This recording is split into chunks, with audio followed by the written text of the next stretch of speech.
Dabo Swinney participated in an on-campus march and rally for social justice. Dabo walked with Clemson players and then said a few words in front of the crowd. He said, quote, "It has to be everybody's responsibility to be more aware, to learn more, and to speak out against racial inequality." So, Shannon, what was your reaction to the protest and hearing what Dabo said?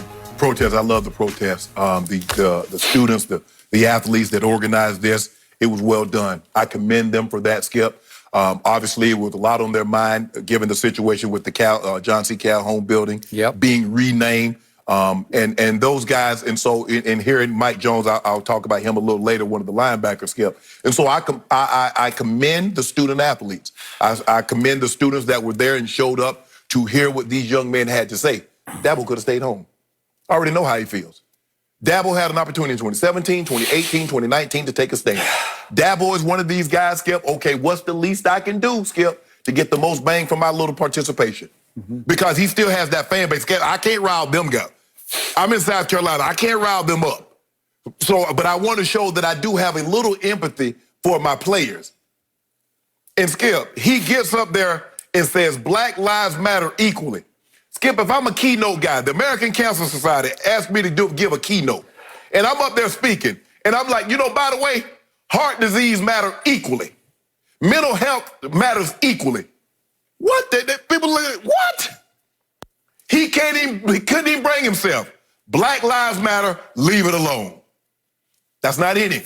That's not in his heart. I agree. Because that's not what he believes.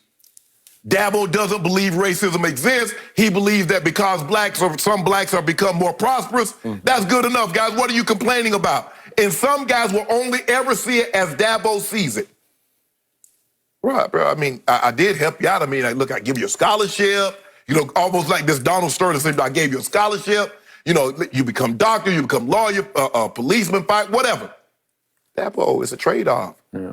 But what they're asking now is for men like you, Dabo, power men, influential men that have a voice, has a platform.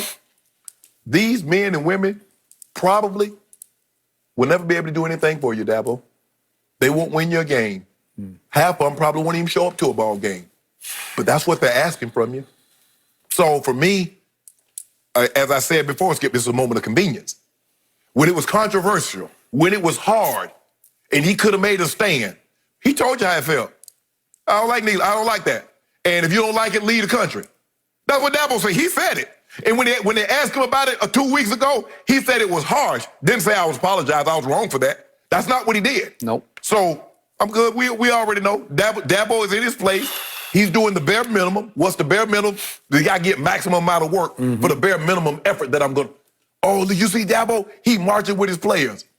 Skip, Mike Jones says, I've lived through injustice my whole life. Not only but me, my grandfather, many more to become. But he said something very interesting at the end, Skip. He said, being a black Clemson football player has given me a platform to speak and be heard. But it's not the same for all students. I realize once my career is over, I'll go from being an athlete to being a black man in America. I could have sworn somebody said that on Friday, Skip. One day you're going to take that uniform off. See, when you in that uniform, Skip, you good, especially in Clemson, South Carolina. You good. And the surrounding, Anderson, South Carolina, I know all about that. All that, you good, Skip, as long as you got a uniform on. But what happens when you don't have that uniform on and they don't recognize you? They recognize you as being black. Then what?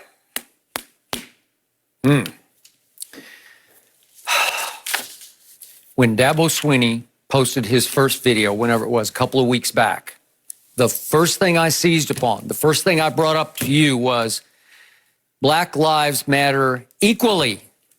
It's the same as saying all lives matter. Yes. That is the phrase that got at least two people I know of in prominent positions fired. Two white people, the long time since 1988 play-by-play voice, the legendary play-by-play voice of the Sacramento Kings, Grant Napier, fired because he tweeted back to DeMarcus Cousins, all lives matter. Gone. Boom. Editor, Philadelphia Inquirer, fired because he signed off on a headline that said buildings matter after the riot. Right. Well, you can't say that. No, you can't try to render any less or less significant. Black Lives Matter. That's the issue at hand right here, right now. Right. Dabo has had a lifelong, I believe, blind spot to the real life plight of the young black men who have made him, or at least helped make him, the most successful coach in America, 69-5 over the last 5 years, and helped make him the highest paid coach in America, almost $10 million a year to Dabo. Yep. They are his lifeblood. They are his reason for being. And I believe he has demonstrated this classic, arrogant, white, oblivious insensitivity that so many have. I think that's what afflicted Drew Brees when he made his comment. Mm-hmm. Do I believe that Dabo and Drew Brees are bad people? I do not. No. Do I think they have bad heart? I don't.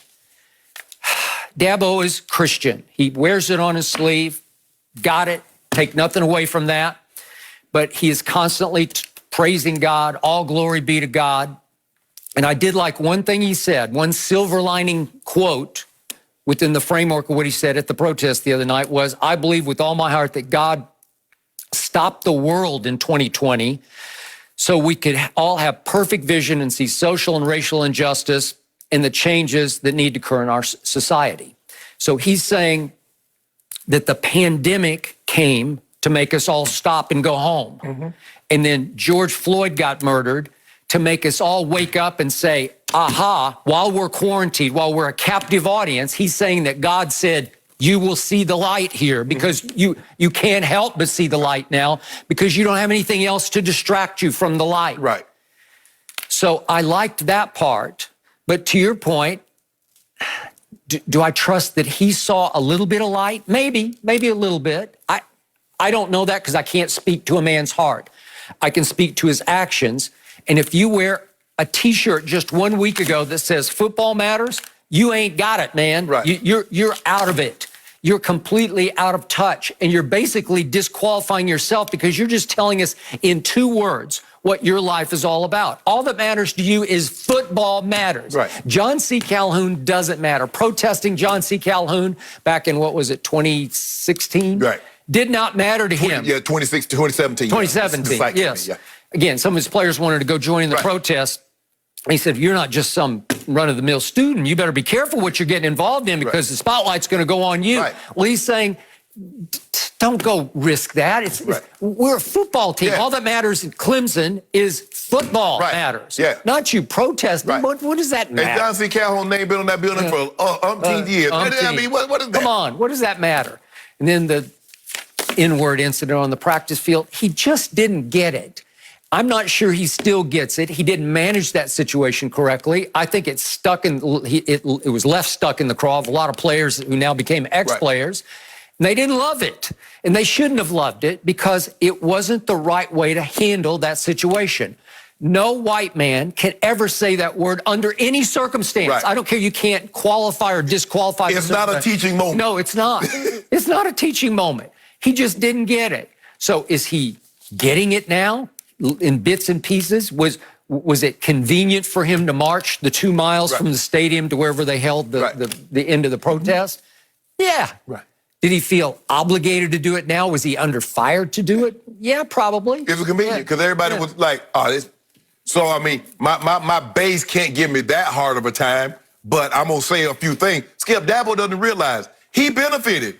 Dabo was a walk-on at the University of Alabama. Yep. And somehow parlayed that into a receiver position coach. Normally guys that become position coaches, especially black, they had to be pretty good. Dabo was a walkover, just a guy at Alabama. And somehow he became the position coach. He did. Normally guys that become position coaches. Dabo don't realize the very thing that we want him to fight, he benefited from. You're talking about white privilege. Yes. He benefited.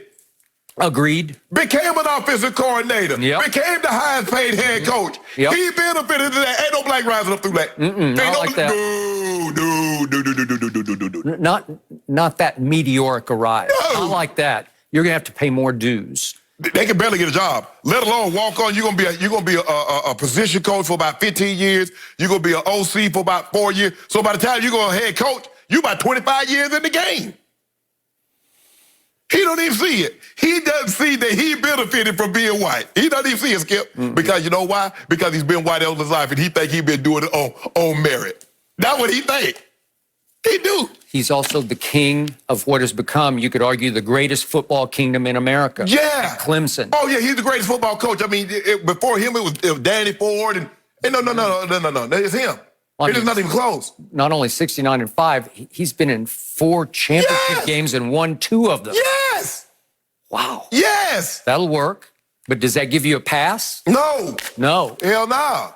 Well, in his mind, it probably does. They give him a pass with his base. Because like he said, football matters. And to him, football matters. And so if I can keep everything focused on football, that out there doesn't really impact me. That's how he looks at it.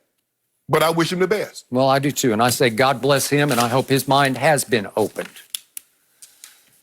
Okay, we'll have to wait and see. We're going to leave Dabo for now, talk a bit more about the NBA.